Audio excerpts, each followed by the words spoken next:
In March 1962, the Pentagon's most senior military officer signed his name to a plan to kill American citizens on purpose. Not an accident, not a leak, a memo, typed and signed, proposing to stage attacks on Americans and blame Cuba for it. And the part almost nobody tells you, it went all the way up the chain of command, past colonels and generals, onto the desk of the Secretary of Defense, and it very nearly got approved. This is Chronicle Zero. If this plan had gone forward, the United States might have gone to war with Cuba in the spring of 1962, a full year before anyone had heard of the missile crisis, and on the basis of attacks that never actually happened. Hold that thought. Stay to the end, because the document that finally surfaced in 1997 rewrites what you think you know about how wars actually start, and who gets to decide when the public is told the truth. Every scene here is AI visualized, but every fact is drawn from the declassified record, cross-checked against the National Archives and multiple published histories of the Cold War. Full sources in the description. To understand why this memo exists at all, you have to understand where the United States stood in early 1962. Fidel Castro had been in power for 3 years. The Bay of Pigs invasion, an American-backed attempt to topple him by force, had collapsed in humiliating failure the year before, in front of the entire world. Kennedy's administration wanted Castro gone, but the appetite in Washington for another open military failure was zero. The Joint Chiefs of Staff were tasked with producing options for removing Castro from power by any means available.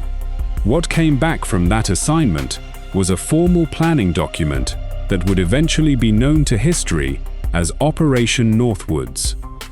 The plan's authors were unusually blunt for a government document about exactly what they believed they needed. Not more troops, not better intelligence, a pretext. American public opinion in 1962 would not support an unprovoked invasion of a small neighboring country.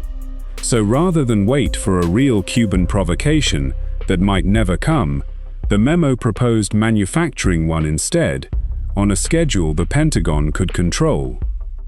The list of proposals inside Northwoods is long, specific, and still chilling to read in full today. Blow up an American ship in Guantanamo Bay and quietly plant evidence pointing to Cuban forces.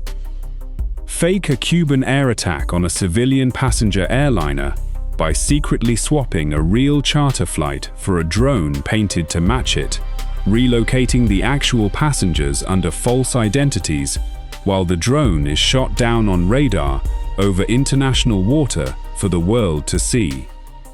Stage waves of Cuban-attributed terrorism inside Miami and Washington, including real bombings in public places. Sink small boats carrying Cuban refugees on the open sea and publicize it as a Cuban atrocity. The military planners went further than simply listing methods. In their own written language, they noted that American casualties would work to the operation's advantage. A funeral procession with real American bodies, they argued, would generate a wave of national indignation, exactly the kind of grief that makes a war popular before the first official shot is fired. This was not one rogue analyst venting in a private notebook. It was formal Pentagon planning, carrying a proposed budget line and a proposed execution timetable, moving through the normal channels of military bureaucracy like any other operation. The document carried the personal signature of General Lyman Lemnitzer, chairman of the Joint Chiefs of Staff, at that time the single most senior uniformed officer in the entire United States military. He forwarded it to Secretary of Defense Robert McNamara on March 13, 1962, formally requesting authorization to execute it against Cuba. From McNamara's desk, The plan reached the desk of President Kennedy himself, and Kennedy rejected it outright. He did not decline it quietly through a subordinate.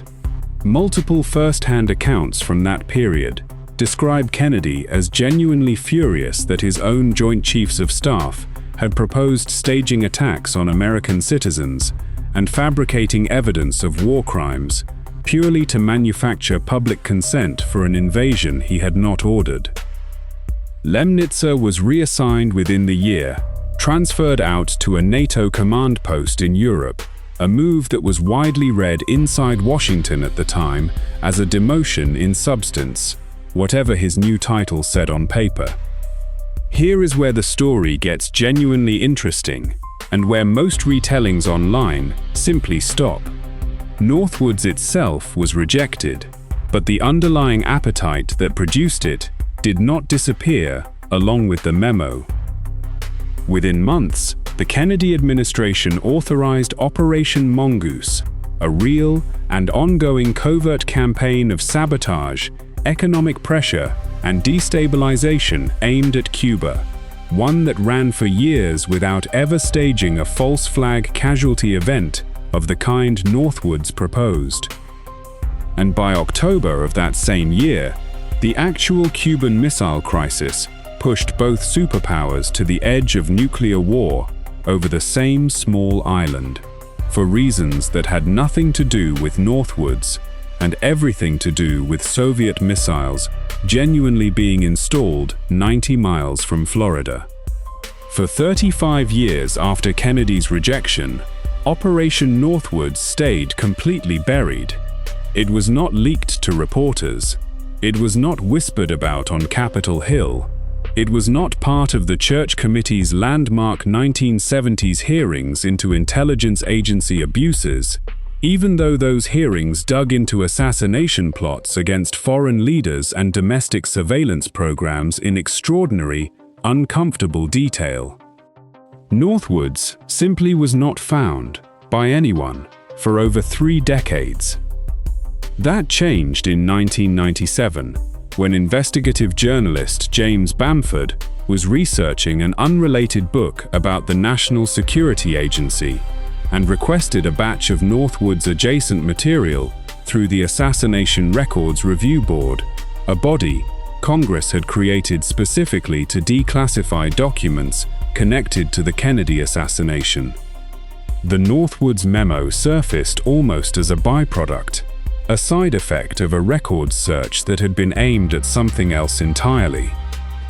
When the full text finally became public, it did not read like an internet conspiracy theory dressed up in official language. It read like exactly what it was: a genuine internal government planning document drafted by career military officers proposing the killing of American citizens as an acceptable operational cost of starting a war on schedule. The Pentagon has never disputed the document's authenticity, not once, in the decades since it surfaced. It sits today in the National Archives, fully public, cited and quoted verbatim in serious academic histories of the Cold War, treated not as rumor or urban legend, but as a primary source document that any citizen can formally request and read from cover to cover. What Operation Northwoods actually proves is narrower than the version of the story that circulates online, and arguably more useful precisely because it is narrower. It does not prove that any later, unrelated event in American history was secretly staged. But what it proves, on the record, in ink, with a chairman's own signature attached, is that the capability and the institutional willingness existed at the very highest levels of the American military to fabricate a war's opening act, complete with real American casualties, if the real world failed to produce a justification on the timetable the planners wanted. Kennedy said no.